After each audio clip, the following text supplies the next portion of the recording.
like, I'm here to do business, like, to get it done. More in the sense of like, oh, I can't be arsed. Just like, it were 30 minutes of me screaming and shouting and slagging everyone else, and worried that legal battles might come into play because I just absolutely went off on everyone. Got to look at Josh Taylor. Do you think? Yeah, I do. A few times if I can, I thought, fuck me, I'm talking to Josh Taylor here. Josh Taylor in the skies. We were in the dream.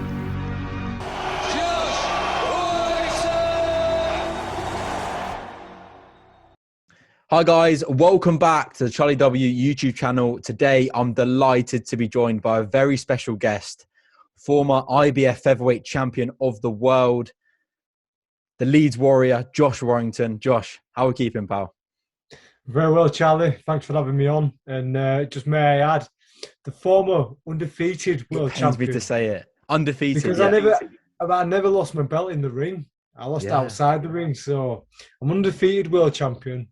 I've been defeated. I'm not undefeated anymore, but I'm undefeated world champion. Well said it. I do apologise. No, it's all good. All right, before we get on to Leeds Warrior and all that, everything that's gone down, and just quickly, what's your thoughts? AJ Fury, we're hearing that it's over the line. If AJ lands, it's interesting, but that's why we're all getting pumped for it and revved for it. It's exciting. Where's this announcement? Who knows? Could be a few days. It could be a few days.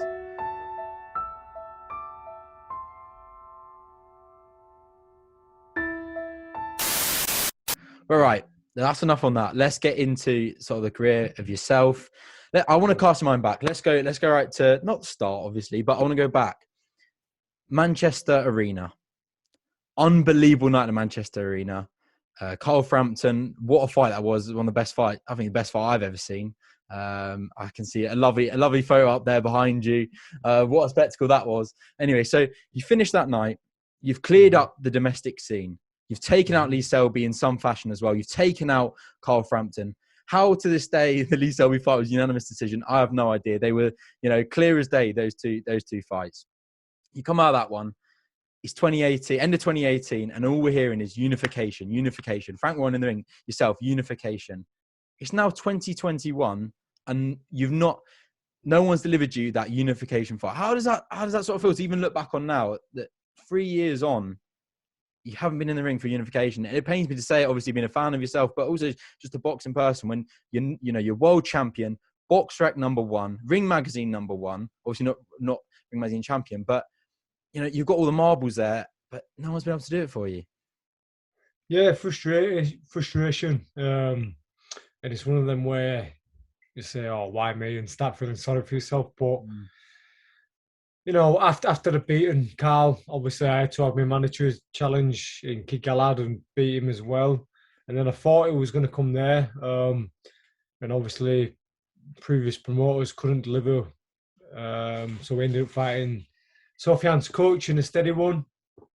And to be fair, I'd signed with Matchroom and Eddie Hearn, and Eddie had more or less got it planned for May 2020. And we had a big press conference at Edinburgh Stadium, and it was all meant to go then. And obviously the pandemic hit. So it would have been near on 2 years after winning the world title that we would have had that unification fight. But I've been a victim of the pandemic, and I think that had a knock-on effect as well for sorting that later in the year, because like I say, February 2020, I'm re-signed. I've got a fancy suit on. I'm at Edinburgh. Everything looks good. Eddie's talking about Can Xu Unification fight, Ring Magazine belt, WBA belt, my IBF belt, and then after that, in the free fight contract that's signed, there's going to be 2 more in the States. Gary Russell, Navarrete, maybe move up. Joseph Dale Jr. Got all these great plans. We're talking Vegas. We're talking New York. It was so exciting. Back on Sky, back on Matchroom. And then, like I say, the pandemic hit. Now, frustrating, but I carried on training throughout. Then when boxing started to resume, it's obviously started off in the Eddie's back garden and behind closed door shows. And then I was hearing that the fight was going to get rescheduled for around December time. There was talks of even me and AJ going on a big show together. but then AJ ended up boxing in London. So my fight got postponed until early 2021. And then we was aiming for February 13th against Can Xu there, but then for whatever reason, something with a contract and promise of a crowd and blah, blah, blah, Can Xu decided to pull out. So it left us again frustrating, banging in the against wall, and it's probably the most frustrated I've ever been in my career of boxing. I actually did an interview with Matchroom, but they refused to show it because it were 30 minutes of me screaming and shouting and slagging everyone else, and worried that legal battles might come into play because it just absolutely went off on everyone. And it was just a build up of frustration in like what had been, and obviously Matchroom couldn't have done anything about the COVID pandemic or whatever, and they couldn't do anything about Xu pulling out. But it was just my frustration to Xu for pulling out, and then it was going to happen later in the year. You know, I was hearing that it was going to be like April, May, so around about where we are now. Yeah. But the date of February 13th still needed filling because it'd been announced and we'd committed to that date. Before it had been announced, we committed to that date. So Sky had already put that date in. So that needed filling. Yeah. And that's how I ended up boxing Mauricio Lara. And right, before we touch on Lara, all scripts got ripped up. But yeah, that's how to put like a lot of frustration and condensed into short 15 months. Right, yeah. I just want to sort of divulge and kind of get an insight into sort of your mindset as to, if we go back, so like you said, you had, obviously you come out of that fight and there was talks of Leo Santa Cruz, Valdez, Russel Jr. And then obviously you get handed your Galahad mandatory. We get past that and we're hearing, get past Galahad, unification. You get past Galahad, unable to get the unification. So like you said, you go in with Takooch, a steady defense. They say, you get past the Cooch, unification. You get past the Cooch, there's talks about Sahkur Stevenson. That doesn't come through. So then, then it's like, okay. So obviously you left Frank, you go over to Matchroom, and then obviously the pandemic hits, like you say, there was the talks of Can Xu. But throughout all of that, and even coming on to this one, there was a problem with the contract with Can Xu and what have you. But, Lara came in. You get past Lara, Can Xu in the summer, like Eddie sold it, 25,000 at Headingley, Ring Magazine and what have you. How do you constantly get psyched up for a fight that isn't the fight you're in? It's the one after that. How do you mentally prepare yourself, as you have done so many times for Galahad, Takooch and Lara, when the thing you're looking at and eyeing up is in the distant future? You've still got a fight ahead of you, an active opponent that wants to rip everything that you've got. It's their big payday. It's their big opportunity. How do you psych yourself up for that, for exactly that, where you've got to beat this, but you've had it so many times where you're still in the back of your mind, you're thinking, is it actually going to become, because it's the fourth time I've heard it now? It's a good question. And I think it's something that I've always done. I realised what boxing is. I'm not daft lad. The boxing is a sport, but it's a business as well. Yeah. And I've always realised that if you get beat, then the journey ends, and it's back. It's like a game of snake and ladders. You keep on rolling die and avoiding them snakes, keep on winning. You get elevated, you climb ladders, and you're on your own. You more or less to the end of it. You're going to make it. You're going to get the belts. You're going to get the money. You're going to get everything else that comes with it. But one loss, one of them snakes, and down the ladder you go. And it takes time to rebuild, but boxing's not a long career either. The peak of a lot of fighters, especially the smaller weights, is around 30 to 32. And then from then on, they start to struggle when they're fighting the young 23, 24 young whippersnappers coming through. So I've always realised that you've got to carry on winning. You've got to keep on winning. Otherwise, that fight doesn't happen. And, I've had to be patient a long time in my career. From like winning English, British titles, European titles, and then for talks of a fight with Lee Selby for so long, then finally, getting it to deliver. And I felt I've just been here before, but that's a result of maybe looking past somebody too much in my last fight, because it was always right. I need to make sure I get past Gallard. I need to make sure I get past Cooch. But I think I'd suffered a little bit there where I thought I was just going to get past Lara as it would have given. Yeah. But like I say, the fights prior, I've always thought it all comes down to this one. If I don't fucking perform this night, then I'm going to get found out. I'm going to get beat. The journey ends, and I'm not saying the journey will end now because obviously I've suffered defeat, and unfortunately to be looking at a big, massive rematch with him. But it's what's happened in the mindset of me overlooking somebody, Yeah. and it's something that I've never done in 11 years and 30 fights of my professional career. I think, yeah, but at the same time, I think it's near enough, no matter how much you train yourself, it's near enough impossible. You've got a 23-year-old Mexican. He's been beaten twice. You look down his record. He's, the people he has beat he's on a bit of a running streak. The 2 defeats were quite a while back. But the people, all those people he beat, they've all tasted defeat, and they weren't healthy records. We've heard things about Navarrete, sparring partner, but you look at that guy, he's had a massive pizza in front of him after the weigh-in and whatever, and I'm sure it must not have been hard to let past him. But just one thing I want to kind of touch upon, and I think what must be quite hard for yourself, especially from an outside perspective, is throughout your whole career, as better than anyone, people have written you off. Even after beating Lee Selby, ripping that title off him at Ellen Road, there was still barely anyone that backed you against Carl Frampton. And you think that maybe, that's how you've been able to thrive being the underdog. And now when you've come under this, Galahad, a couple of people thought he might have a chance.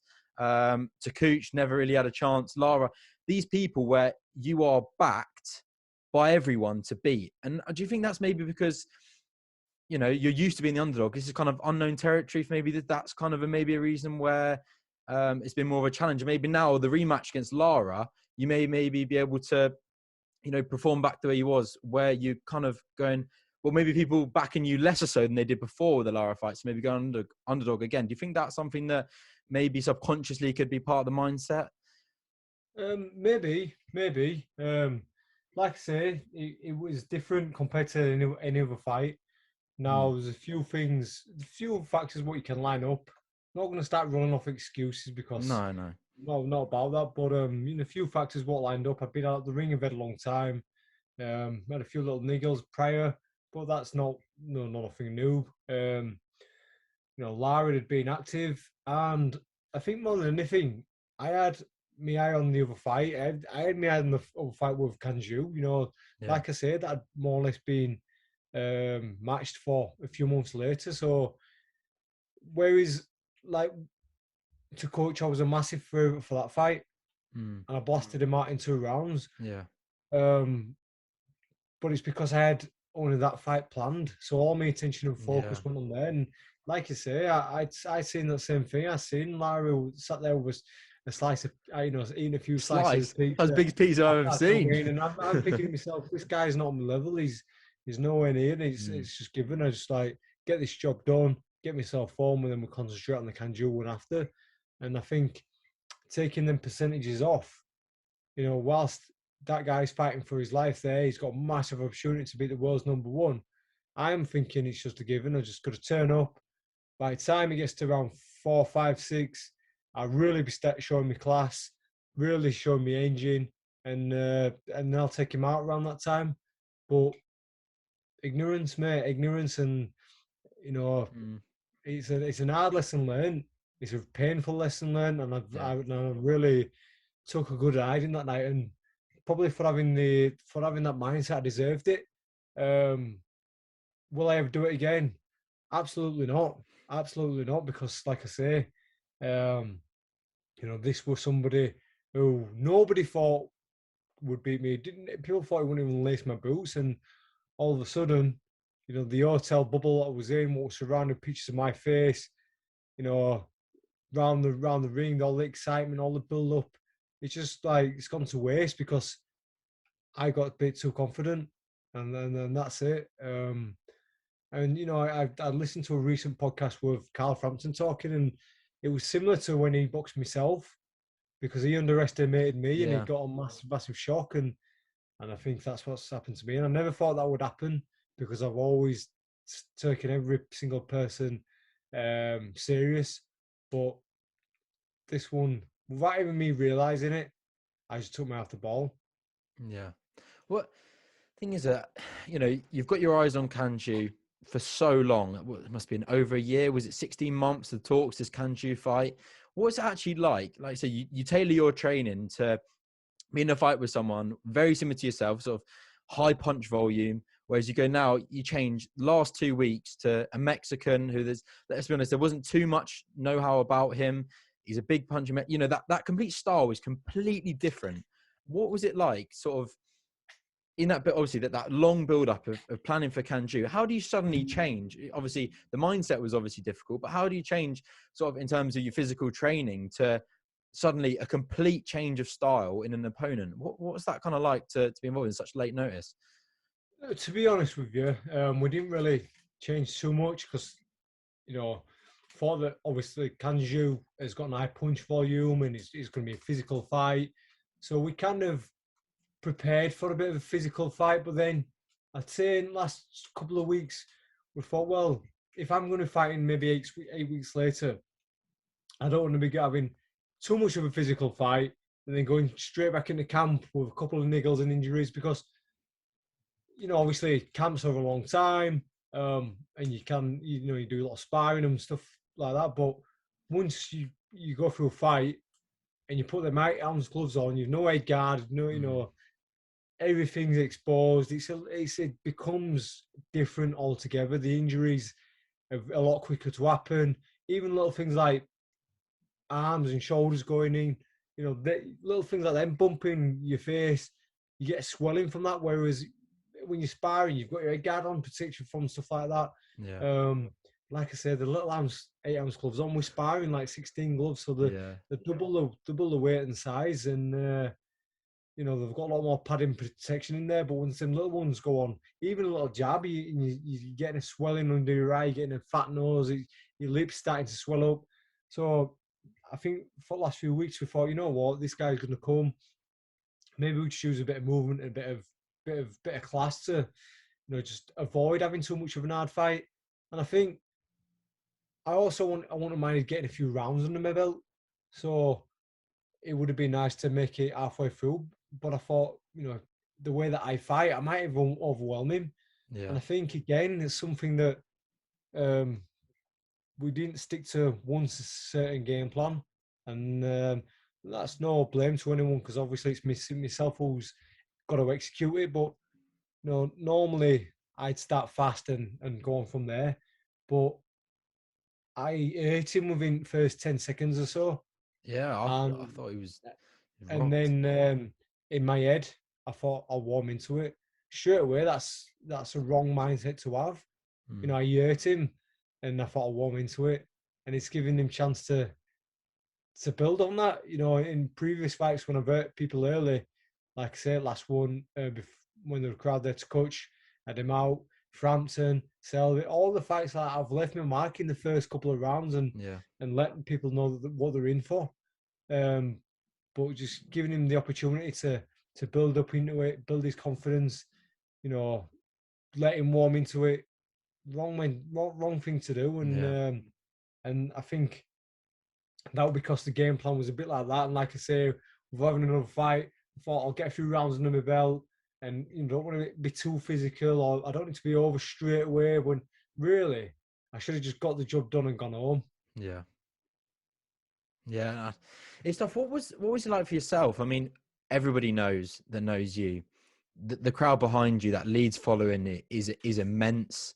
What was it like to be in that eerie Wembley Arena with nobody there? What was that like psychologically? Because I can't imagine that was an easy thing that you're so accustomed to for it to just be completely absent. Yeah, it was different. I'll be honest with you. People say to me, "Oh, well, they don't say to me directly, but I've heard them say, and I've seen comments on Twitter and stuff like that the crowd can't fight for him. He's only himself in the ring.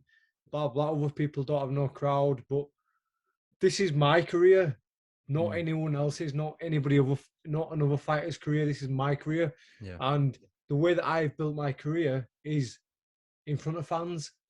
They haven't always been there.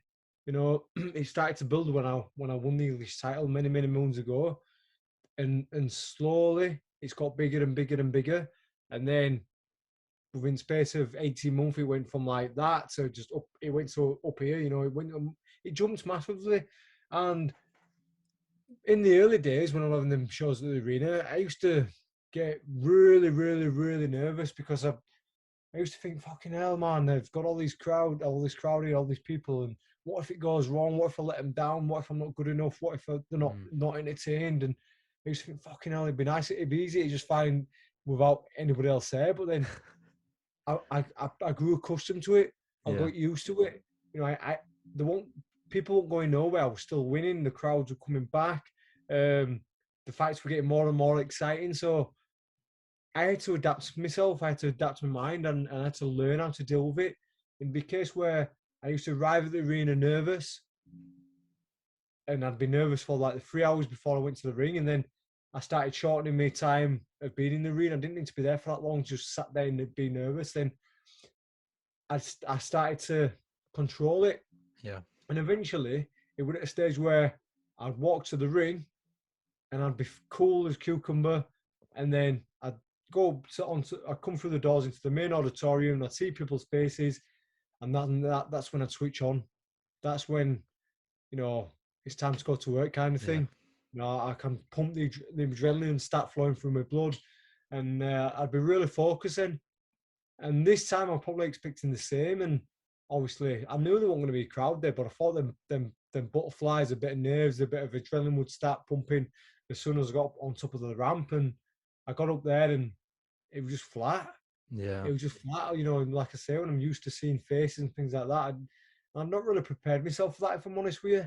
You know, I was looking around and all I could see were hazmat suits and, you know, people behind screens and face masks. And I thought that it'd just come anyway, but it didn't.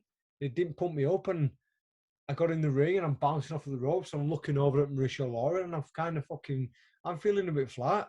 I mean, I've had sparring sessions where I've been a lot more pumped up for them, where I've had a bit better nerves because I wanted to perform and I know what the opponent's all about. I'm looking at it and I'm fucking giving him a round of applause and I'm thinking, right, let's just get this done with. But not in the sense of like, I'm here to do business, let's get it done. More in the sense of like, oh, I can't be arsed, just like get. And it's like, I've never felt like that. I've never felt like that. And I think it's just a case of, because a build up of everything, frustration with the previous fights falling through.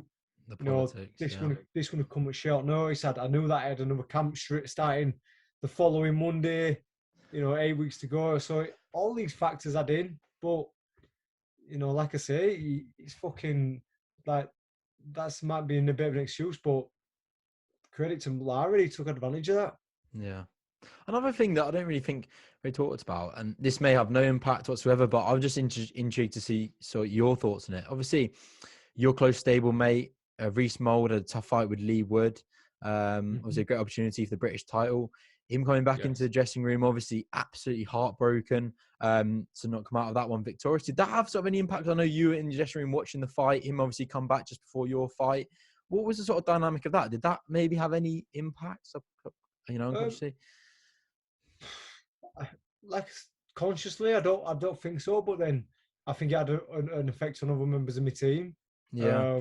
Obviously, my dad's his main trainer, and my dad puts his heart and soul into everything he does, especially when it comes to fight night. You know, laughs and jokes, but he cares about the fighters and of course. he cares about the people he trains with and he trains. And obviously, Reece took you know, an hard loss that night, and I think it threw my dad a little bit, because I think it's the first time that he's been in the corner where, especially someone like Reece, who's guided throughout, you know, Reece throughout his career. And I think that had a knock-on effect on himself, which maybe I had a knock-on effect on myself. I don't know. Obviously, I was trying to just stay tunnel-visioned and not let what happened affect me. But it was certainly a different atmosphere in my change rooms. You know, normally our change rooms are laughing. Yeah, that's what I mean. Jumping, Because on the TV, talking. they had a camera in there, and we could kind of see the sort of the mood changes as that fight sort of finished. So yeah, it was. Yeah, it just went flat, mate. We went flat, Yeah. and it's like again something like I'm not normally used to. Like normally, the last fight against Larry, we had like 4 people in the change rooms, and they're all in the corner.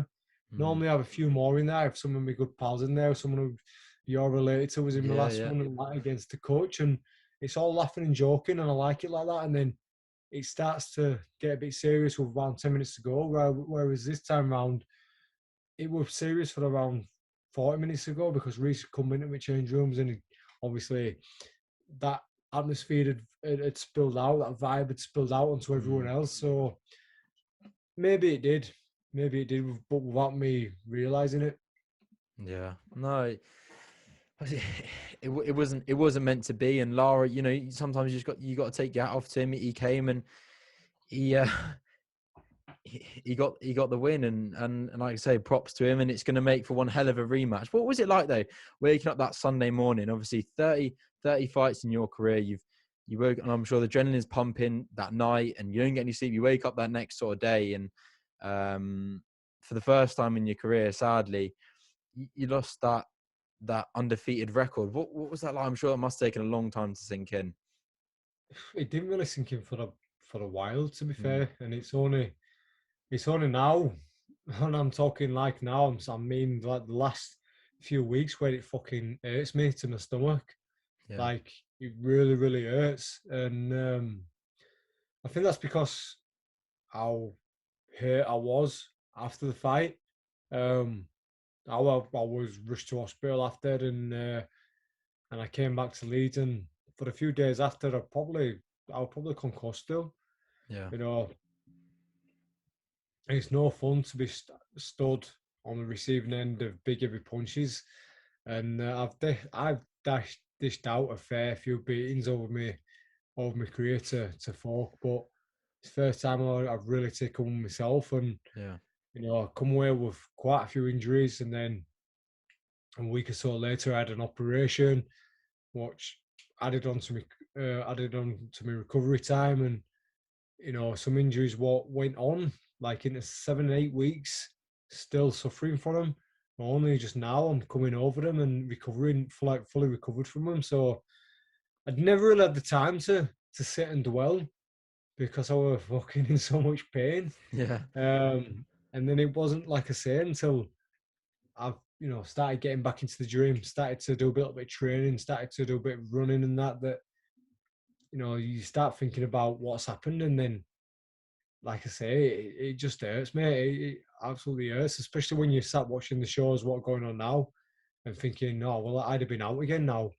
Then you start yeah, thinking, why did this pandemic happen? And you can start to feel really sorry for yourself, and then you just yeah, got to remind yourself that some people may be worse, maybe worse off. Some people have lost loved ones and that in this last 2 years, but I've just got to try stay positive and keep head strong for yeah, when this next fight comes around, when we get into camp, and just enjoy it, mate. And obviously, people want to see you come back. Everyone loves, a setback, and everyone loves a comeback as yeah, well. We're a nation of that. We're a nation of, yeah, you can do all right, but then they want to see you fall, and now you come back from it. So it would certainly have to, add a few more chapters to the autobiography at the end of the yeah. career. Yeah, so let's move on to it now. So Lara rematch is what we're hearing being penciled in, supposedly for September the 4th. One thing I wanna ask, was Mm. that the only option for you? Did you immediately think, right, I've got to rematch him? Or did you think, what was the kind of thought process behind that? There could be no other. I mean, I could potentially go into of world title fights. Navarrete. Mm. Since I've been beat, I've already started mentioning my name a few more times, and Yeah, and I even heard that Can Xu came out and said that despite the Lara defeat, I'd still fight Josh Warrington. So this is what, yeah. because I'm hearing these things, and then I'm hearing Lara 4th of September.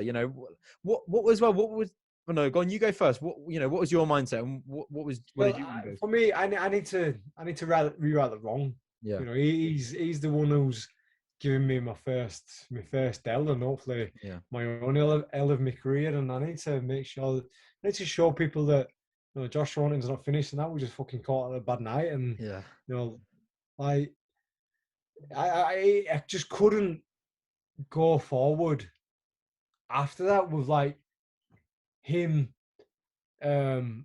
fighting another guy from over here, and then beating him. It just pained me. Yeah. It pained me. I've got to take care of the man who Yeah. dished out a good hiding to me. And obviously it's not personal, but it's like I need to just take that box, man. It's just something that my fighting instinct wants to happen. Before I carry on forward, going on to more world titles and stuff, I need to rewrite that wrong to be just content with myself. After that, then yeah, you know, let's get back in with Can Xu and Navarrete. Hopefully, they might see me as a weak spot now. Yeah. And but I still believe I'll be a world champion again. You know, Yeah. like I say, I lost my belt to politics, not to an opponent. No. And I believe I'd win one. Like I say, I believed I'd be a unified champion. You know, my goal was to unify the division, then move up and potentially become a two-weight world champion. And there's still plenty more to bring and give. And like I say, I do believe I'll win another world title. But like I say, it starts with this rewriting the wrong. Yeah. What did sort of Eddie and Steve as well, your manager, suggested? They fully back you with wanting to rematch Lara straight off the bat, or did they kind of look over the horizons to maybe some of the other opponents? What were kind of their perspectives of that? They just asked me what I wanted to do. Mm. They just asked me what I wanted to do, and as soon as I responded with Lara, then Eddie said we can make it happen. It's an interesting rematch, and you'd be surprised how obviously there's lots of things what I want seeing on social media, on the media immediately after. But I think they get a good idea that it could sell pretty well, and it could be an appetizing fight for people to see. So, and like you look back over the years, I think there was a stage when Kell Brook boxed Carson Jones, and he had a close fight, and then they had a rematch, and that was like in a stadium in Hull. There was There's AJ Ruiz out in Saudi Arabia. yeah, AJ You've Ruiz spoken to about that, yeah. Yeah. I'm just going to all the smaller weights. Like Amir Khan, everyone would love to see him fight rematch Brady Prescott. You know, Yeah. like you say, you'd Andy Ruiz and Joshua's as well. Yeah, so it just like it adds excitement. You know, this is the man to beat him, and no one expecting it. Wow, does this man really mean business, or was it a bad night, or you know, it's people want to ask the questions. Then, so yeah. Yeah, so that's it. I mean, it all sounds exciting. You're getting me pumped, but we're here in 4th of September, and obviously there's all the talks about Headingley, but we're in the council have refused the license. What's the sort of the latest on that? So yeah, the Rhinos have put an application in for holding a boxing event there, and an area of 17,000 houses. I think 18 of them have complained and said no. That's like 0.1%, and then 6 councillors who look over that area, politicians, had also said no as well. The reasons are absolutely ridiculous when it comes down to it. You know, noise pollution, light pollution. I mean, we're talking about people who live next to a stadium what's been there since 1897. And you've got people talking about noise pollution, light pollution. I just can't get my head around it. I mean, I would like to sit in a room with these councillors and have a debate about it properly. You know, we've had 18 months of disappointment and a tough time to get through, and it would be an event where crowds are back and businesses could, you know, flourish from it. People's mindset would look forward to. These sporting occasions don't come round too often. Like I say, in over 100 years of the Rhino Stadium being there, there's never been a boxing match there. But like I say, there's some counsellors who are just opposed to boxing, and I do believe that there'll be an application and an appeal going in from the Leeds Rhinos, and they strongly believe that they'll get that overturned. Very good. That's what we like to hear, because that would be one hell of a spectacle. We saw it that day in was it February 2020? That Matchroom press conference, walking around there. You know, you could picture a nice ring in the middle there, a packed Henley Stadium. It would, like you say, it would make for one hell of a spectacle. What are you sort of? No, go on. Sorry, no, go on. I was going to say, just for the businesses around there, and people inspiring. You know, people who've gone to the Lee Selby fight 3 years ago was. They remember that day like it was exactly. They don't come around often. I mean, 1992 was the last boxing match at Ellen Road. Prior to that, and they're not just like, it's not just a typical match. It's like it's an event. Yeah. It's an event. So the rarity in these things to happen. It's once in a blue moon. Things like this happen, and like I say, it's good for the city. It brings a massive sporting occasion for the city. It brings a worldwide audience to the city. Yeah. Because it goes out and it's streamed around the world, and that's where my profile's got to a stage where people from all around the world will tune in to watch Josh Warrington. And for the counsellors who I've done nothing but fly the flag for the city, I thought that they'd always have me backing, and just a little bit disappointed. I feel a little bit let down by him. Yeah. Yeah, I know as well. It's important for sort of the younger fighters as well coming through. It's a great platform for them as well, for Reece Mould as well, to try and get back on the pedestal. And there's got to be the next boxers coming through from Leeds as well. So it's not, of course, massively, of course, it's about you, but as well, it's about the city, and it's trying to promote boxing in that area as well. Needs to be another talisman coming through for Leeds. So, it's, like I say, it's not just about you. It's about the businesses. It's about the local area, the council, and. Yeah, and I think hopefully it will get overturned, because, like I say, it would make for one hell of a night of boxing. Not only boxing, like you say, it's an event for local people, and yeah, there's much more to it than just you and Mauricio Lara getting in 4 corners of that ring. But going into it, what's your sort of, your mindset? What are you going to change differently coming into this rematch with Lara? Obviously, you've now got the time to fully focus on him and not look past him. So what's going to sort of be different this time? I think just going back to basics. Yeah. Just going back to basics. Everything what I've done right, and in the past has always been astounding. It's not like I really flourish in one field. Obviously, people talk about how good of an engine I have, but just going back to the basic little things, what I will probably just let slide or let slip over the years. We've got a bit rusty in some areas. Going back to basics, and I think more than anything, it's that the head will be fully focused on this, rather than thinking about other fights when you're in with a live opponent. Yeah.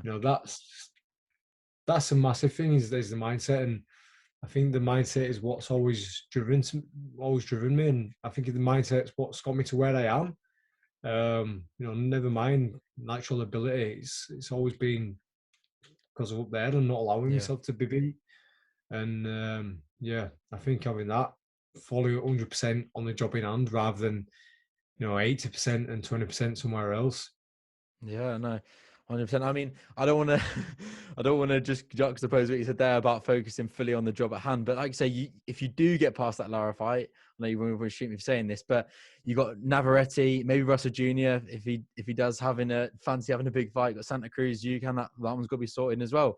Galahad Dickens, who you got for that one? Obviously, your belt that you vacated is vacant, and those two are going to be battling out for it. Who have you got for that one? I see the fight being a lot closer than their first fight, because a lot of people don't know. They boxed many moons ago for the British. I think it was a British title, and Galahad knocked out Dickens, but then I think a fight or two later, he got caught with his drug scandal. So, and you do ask the question, what he doping around that time, and mine said probably so. But I think Jazz he's improved over the last few years. Obviously, he's had a few setbacks, boxing likes of Rigondo, obviously Jazza, Tommy Ward. you know, he's come short, but I think he's learned from them losses, and he's really flourished in that MTK golden contracts Yeah, contest. he's done So really well. yeah, I see it being a bit closer than before, but I probably still pick Galahad to beat him. Yeah, it would be, even that would make some spectacle as well. Say rematch with Galahad for that IBF belt to take it back. But, no, like I said, there's obviously got to get past business Mauricio Lara, and no, it's still some exciting fights like that. Even stepping up to 130 as well. Maybe even a rematch with Carl Frampton there as well. So there's a lot ahead of you, and we look forward to hopefully seeing this rematch with Lara, and hopefully at Headingley as well, because like we said, that would make one hell of a fight. I want to say a massive thank you, Josh, for joining me. Just want to wish you the best of luck in your upcoming training, and hopefully you can overturn that loss and you can get back up on that pedestal, box rec #1. Hopefully have it out for that Ring Magazine belt that I know you anticipate, you fiercely want. So big thank you for joining me. Best of luck with all things in getting back on track. Appreciate that. Cheers, Charlie. Tom No on. worries. Cheers, Josh. Thank you very much for your time, mate.